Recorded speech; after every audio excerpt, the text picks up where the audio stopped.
السلام عليكم ورحمة الله وبركاته. ازيكم يا بنات؟ عاملين ايه؟ يا رب تكونوا بخير. كل سنة وانتم طيبين. وبمناسبة شهر رمضان الكريم أعاد الله عليكم بالخير واليمن والبركات. النهاردة ان شاء الله هعمل معكم الحمام بدون سلق ولا تحمير، وكمان من غير ما يفرقع منك. النهاردة ان شاء الله هعمل معكم الحمام محشي بالفريك في الكيس الحراري بأسهل طريقة وبطعم وريحة حلوة جدا. ان شاء الله هيعجبكم. تعالي معايا نشوف الطريقة، بس ما تنسيش اللايك والاشتراك في القناة. معايا كميه من الحمام او من الزغاليل، والكميه حسب عدد افراد اسرتك. جبت الحمام ونضفته وغسلته كويس جدا، ونقعت الحمام في المحلول، والمحلول عباره عن ملح وخل وعصير ليمون ورشه صغيره من الجنزبيل وميه، وبسيب الحمام منقوع في المحلول لمده نص ساعه. وبعد نص ساعه بغسل الحمام كويس جدا وبسيبه يصفي اي ميه زياده فيه. وفايده الجنزبيل بيضيع اي زفاره موجوده في الطيور. ومعايا كمان فريك متنقي ومغسول ومنقوع في ميه سخنه لمده ساعتين. وعشان الحمام بتاعك يطلع طعمه حلو جدا ومميز، اول حاجه هعملها هتبل الحمام ببصلايه متوسطه مفرومه ناعم، ونص معلقه صغيره ملح، ونص معلقه صغيره كمون، ونص معلقه صغيره فلفل اسود. هتعايري الفريك للحمام ازاي؟ بتاخدي من الفريك بكبشه ايدك بالشكل ده، وبتزودي شويه عشان بيختلف من حمامه لحمامه او من زغلوله لزغلوله. ولو حابه تحشي الحمام رز هتحشيه بنفس الطريقه. اول حاجه هعملها هتبل الحمام بالبصل والملح والفلفل والكمون. هحط الملح والفلفل والكمون على البصله، بسم الله الرحمن الرحيم، وهخلط.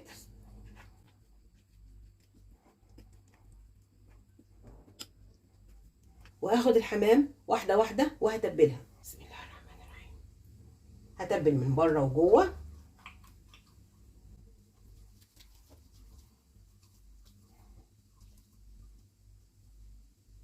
وانا مفرغه بين الجلد واللحم هتبل.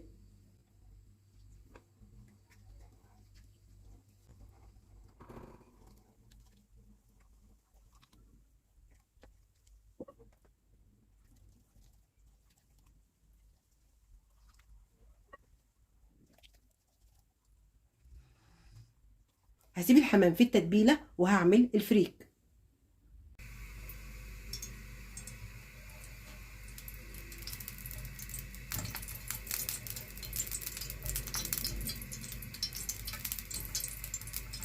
وعشان اعمل الفريك في طاسه حطيت زيت مع سمنه يسخنوا، وهنزل ببصلايه مفرومه، بسم الله الرحمن الرحيم. هقلب البصله هتدبل بس مش هتاخد لون.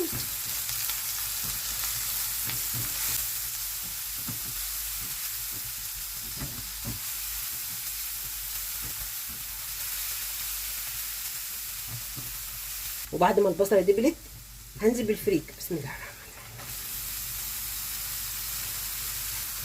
الرحيم. هقلب، بسم الله الرحمن.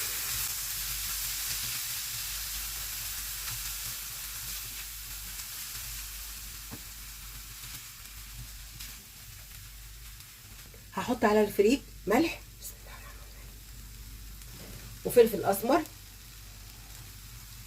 وهقلب.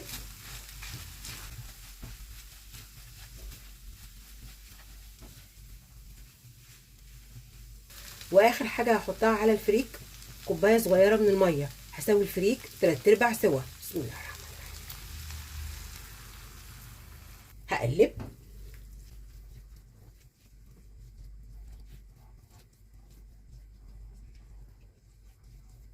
وهغطي على الفريك وهسيب الفريك لغايه لما يستوى 3/4 سوا.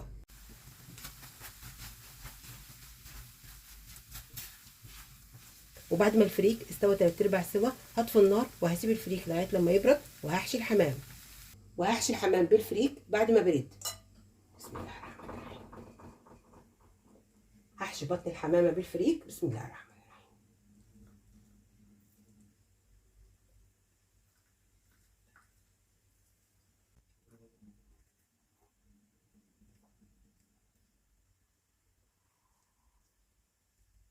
وهحشي كمان بين الجلد واللحم.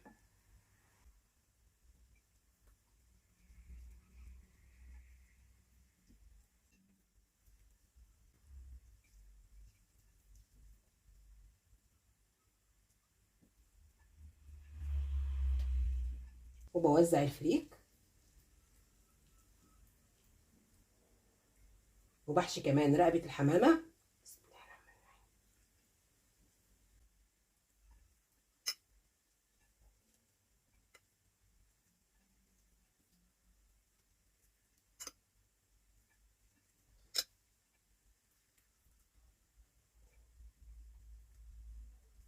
ورقبه الحمامه بدخلها جوه الجلد عشان الفريك ما يطلعش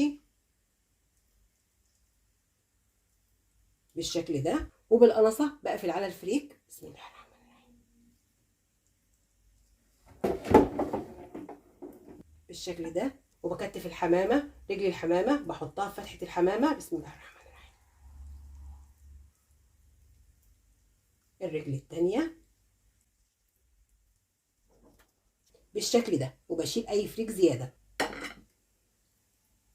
هحشي واحده تانيه بالفريك.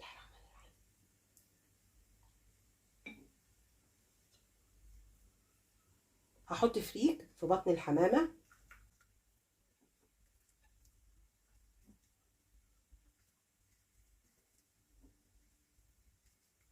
وهحشي فريك بين الجلد واللحم.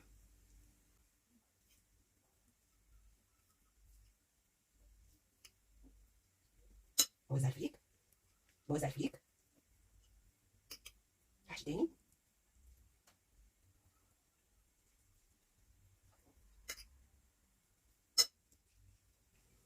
وبحشي من عند الرقبه.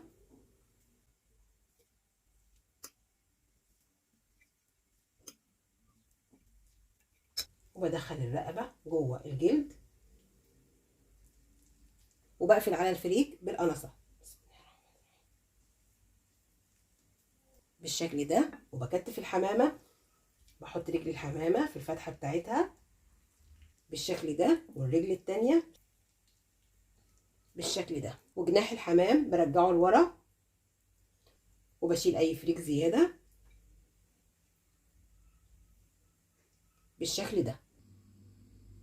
وبعد ما حشيت كميه الحمام بالفريك هحط الحمام في الكيس الحراري. وعشان الحمام يطلع معاك لونه حلو جدا واخد اللون الذهبي، هدهن الحمام بصلصه طماطم مع زيت ورشه من الفلفل الاسمر مع رشه من الملح. هخلط المكونات مع بعضها. بسم الله.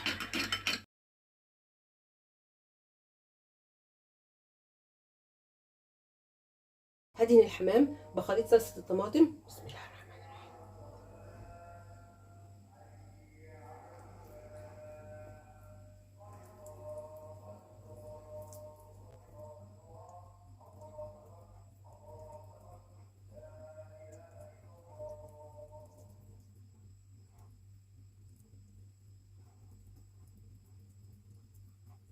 بالشكل ده. وهحطه في الكيس الحراري. في الكيس الحراري هحط الحمام. بسم الله الرحمن الرحيم. وانا جايبه الحجم الكبير من الكيس الحراري.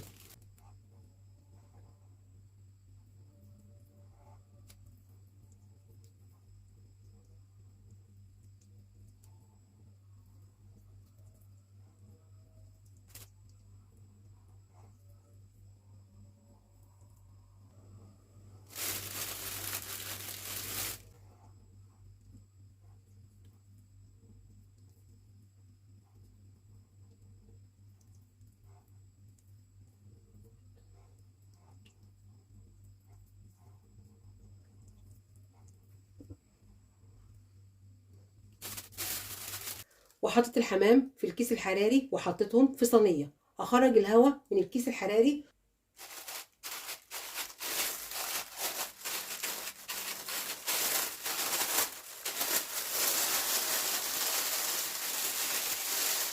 وهقفل الكيس الحراري بالقفل بتاعه.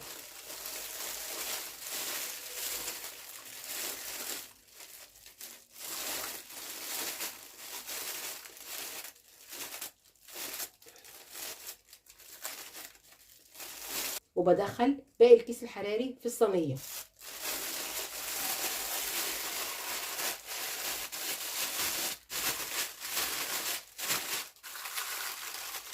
وبالسكينه هعمل فتحات في الكيس الحراري للتهويه عشان الكيس الحراري ما يفرقعش منك في الفرن.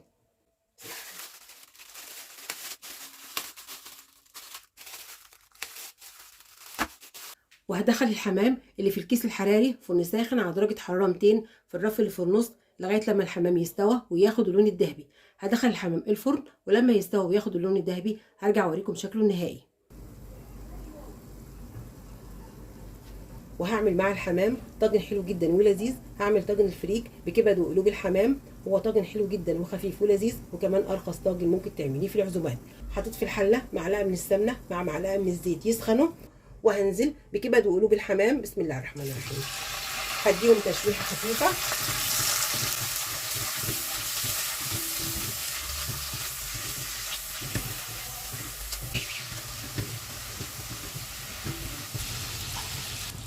هحط رشه من الفلفل الاسمر ورشه من الملح وهقلب.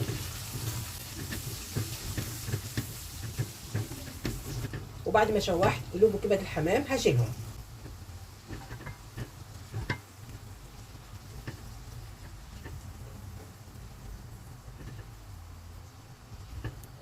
وهنزل ببصلايه مفرومه ناعم. بسم الله الرحمن الرحيم.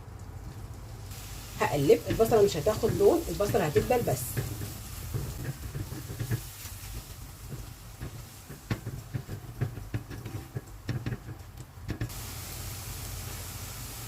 وبعد ما البصله دبلت هنزل بالفريك، والفريك نقيته وغسلته ونقعته في ميه سخنه لمده ساعتين.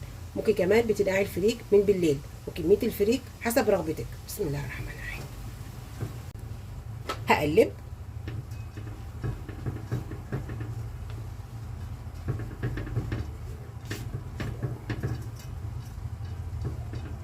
هحط على الفريك ملح، والملح حسب الرغبه، وفلفل اسمر نص معلقه، ونص كوبايه من الميه، وكمان كوبايه من عصير الطماطم. بسم الله الرحمن الرحيم. هقلب.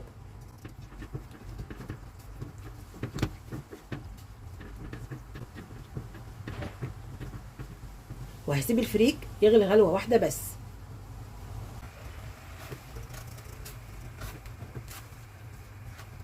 وبعد ما الفريك غلى هطفي النار وهحط الكبد والقلوب. بسم الله الرحمن الرحيم. هقلب.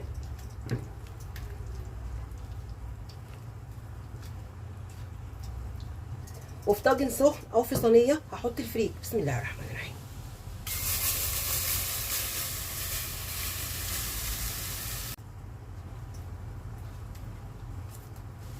وهغطي عليه وهدخله فرن ساخن يستوى.